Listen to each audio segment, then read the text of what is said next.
Have you ever thought about how much we chase youth? It's a deeply human thing, right? And it fuels a colossal global industry over $290 billion spent annually trying to turn back the clock. In the US alone, the diet industry pulls in nearly $88 billion. But here's the catch. A lot of this is driven by profit, not necessarily proven science. It's a landscape ripe for what some call science exploitation, using scientific-sounding language to sell hope, often targeting older adults looking for ways to stay healthy. Think back to the wild days of radium-infused water advertised to revitalize until, as one headline grimly put it, his jaw came off. Today it might be hundreds of rogue stem cell clinics promising miracle cures. This commercial frenzy often clashes with the careful, methodical world of gerontology, the actual study of aging. This tension highlights a crucial question. What really drives aging, and can we do anything about it? The common idea is that people die of old age. But extensive autopsy studies, looking at thousands of people who lived past 100, tell a different story. Every single one died from a specific identifiable disease, most often heart disease. Aging itself isn't the immediate cause listed, but it's the ultimate culprit. It's the single biggest risk factor for the major diseases that end lives prematurely: heart disease, cancer, stroke, dementia. Forget high cholesterol boosting heart risk 20-fold. Simply being 80 years old carries a 500 times greater risk of heart attack than being 20. For dementia, being over 85 carries a 300 times greater risk than being under 65. Our risk of dying essentially doubles every 7 years. Aging is the tide that lifts all these disease boats. This understanding suggests a radical shift in strategy. Instead of playing defense, treating diseases one by one, a sort of biological whack-a-mole, what if we addressed the underlying process? What if we could slow down biological aging itself? Even a modest deceleration, making a 65-year-old biologically more like a 58-year-old, could theoretically have the risk of death, frailty, and disability. This is about dramatically increasing our health span, the years we live in good health. Because let's be honest, who wants eternal life without eternal youth, like the mythical Tithonus, doomed to wither forever? Surveys show most people aren't keen on living past 85 unless good health is guaranteed. Longevity without health is a hollow victory. Sadly, right now, only about 18% of older adults experience truly successful aging. Multimorbidity, having multiple chronic conditions, is the norm, with people averaging 4 distinct diseases by age 85. We're living longer, yes, but often sicker, with more years spent with disease and fewer functional years. The goal isn't just more birthdays. It's compressing that period of illness into the shortest possible time at the very end. And nature gives us hints this might be achievable. Lifespans in the animal kingdom vary a millionfold, from mayflies living minutes to ocean quahog clams exceeding 5 centuries. There are even creatures like the immortal jellyfish that can biologically reverse their age. Our own germ cells, sperm and eggs, effectively reset the aging clock with each generation. If biology can build an 86 billion neuron brain from a single cell, surely maintaining the body isn't an insurmountable challenge. Of course, there's skepticism. Some dismiss talk of radical life extension as fantasy.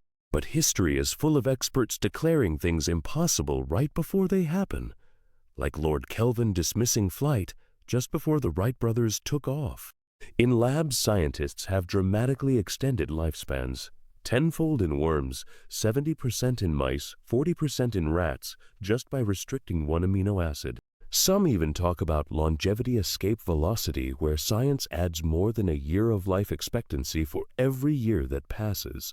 Whether aiming for immortality or just wanting to die young as old as possible, understanding the levers we can pull is key. So let's look inside the cell. One crucial player is AMPK. Think of it as a master energy sensor or fuel gauge. It gets activated when cellular energy is low, like during fasting or vigorous exercise.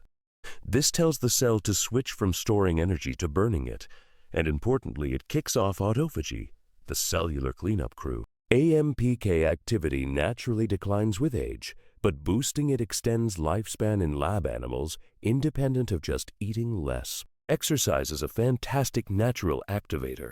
Conversely, saturated fats, particularly palmitic acid found concentrated in meat and dairy fat, inhibit AMPK and contribute to things like fatty liver disease, which now affects 1 in 3 U.S. adults.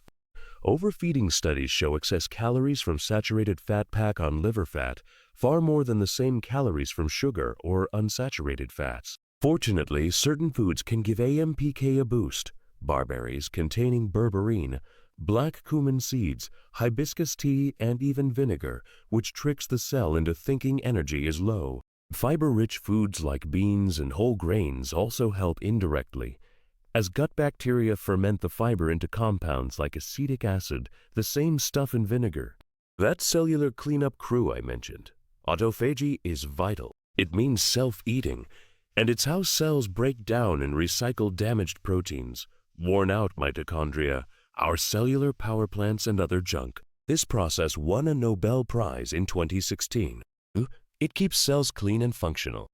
Like AMPK, autophagy declines with age, letting cellular garbage accumulate. But things like fasting exercise, around 60 minutes or more, and even coffee, both regular and decaf, can stimulate it. Coffee's effect seems linked to chlorogenic acids, which are unfortunately reduced by dark roasting. Adding dairy milk can also hinder their absorption. Another potent autophagy booster is spermidine. First spotted under a microscope in 1678, its levels drop by over half by our 50s. Yet, human centenarians often maintain youthful levels. Higher dietary spermidine is strongly linked to longer life, better heart and brain health, and even reversing immune aging in lab studies. Great sources include tempeh, mushrooms, peas, lentils, aged cheddar, corn, and especially wheat germ, a very concentrated and cheap source. Since gut bacteria also produce spermidine when fed fiber, beans, and whole grains give you a double win. Now let's talk about zombie cells. Officially called senescent cells, these are cells that have permanently stopped dividing, a crucial defense against cancer discovered decades ago. The problem is, they accumulate as we age because our immune system gets less efficient at clearing them out. These zombies aren't dormant.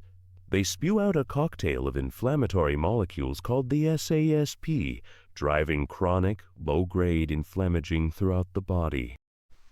This contributes to everything from Alzheimer's and osteoarthritis to muscle loss and kidney dysfunction. Fat tissue, especially in obesity, becomes a major reservoir for these inflammatory zombies. Transplanting just a few senescent cells into young mice causes physical decline and drastically increases their death rate. The exciting news: compounds called senolytics can selectively eliminate these zombie cells, improving health span in animals. Nature provides some candidates: quercetin, found in onions, apples, especially the peel, kale, and capers, and festin, found most richly in strawberries, which seems even more potent. Phystein dramatically extended mouse lifespan, even when given late in life, and is now in numerous human clinical trials for age-related conditions.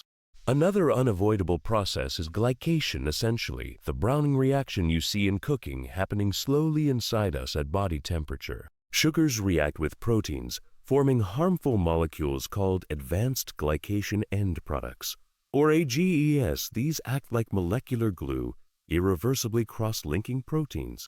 Think cataracts, glycated eye lens proteins, wrinkled skin and stiff arteries, cross-linked collagen, and elastin, and stiff joints. This tissue stiffness contributes to high blood pressure, heart dysfunction, and maybe even cancer risk. AGEs also fuel inflammation by activating specific receptors. AGE. Our bodies make AGEs, especially when blood sugar is high, but a huge load comes from our diet, primarily from animal products cooked using high dry heat like grilling, roasting, or frying. Boiling, steaming, or stewing creates far fewer AGEs. While cooking method matters, the food type is dominant. Even baked fruit has vastly fewer AGEs than boiled meat. Plant-derived AGEs also seem less harmful. Minimizing dietary AGEs means favoring plant foods, using moist cooking methods, and managing blood sugar. Choosing low glycemic foods, beans, intact grains, most fruits is key. Simple tricks like adding vinegar to meals, cooling starches after cooking, eating berries with carbs, or taking a short walk after eating can significantly blunt blood sugar spikes and thus internal AGE production. Let's shift gears to growth signals, specifically insulin-like growth factor 1 or IGF-1. A landmark discovery in the 90s showed that tweaking a single gene related to IGF-1 signaling in worms, nicknamed the Grim Reaper gene, doubled their healthy lifespan. This revealed aging isn't just wear and tear, it's regulated by conserved hormonal pathways. Lower IGF-1 signaling is consistently linked to longer life across species, including humans. Centenarians tend to have lower levels, and genetic variations dampening IGF-1 are associated with living about 10 years longer. It might even explain why smaller body size often correlates with longevity within species. Think small dogs versus large dogs, shorter versus taller people. The flip side, high IGF-1 is strongly linked to cancer risk and progression, breast, colorectal, prostate. Remaining dramatic proof comes from people with Laron syndrome, a genetic condition causing severe IGF-1 deficiency. They are virtually cancer-proof. While essential for growth in youth, high IGF-1 in adulthood seems to fuel unwanted cell proliferation. The good news is diet significantly impacts IGF-1. Restricting protein, especially animal protein, towards the recommended daily allowance, about 0.8 grams per kilogram of body weight, lowers levels. Plant-based diets lead to significant drops. High animal protein intake in middle age is linked to mortality risks comparable to smoking, whereas plant protein is associated with longer life. Finally, let's consider the master control system, epigenetics. This is like the software that runs our genetic hardware. Chemical tags on our DNA turn genes on or off in response to our environment and lifestyle, without changing the DNA sequence itself. Think of how a queen bee becomes vastly different from a worker bee despite identical genes. It's all down to diet changing their epigenetics. These patterns change predictably with age, allowing scientists to create epigenetic clocks that estimate biological age, often predicting health span better than older markers. Things like smoking and high meat intake accelerate the clock. Exercise, fruits and vegetables, and even modest calorie restriction, around 12%, demonstrably slow it down. Crucially, these epigenetic marks seem reversible. Maintaining healthy patterns requires nutrients like folate, abundant in beans and leafy greens.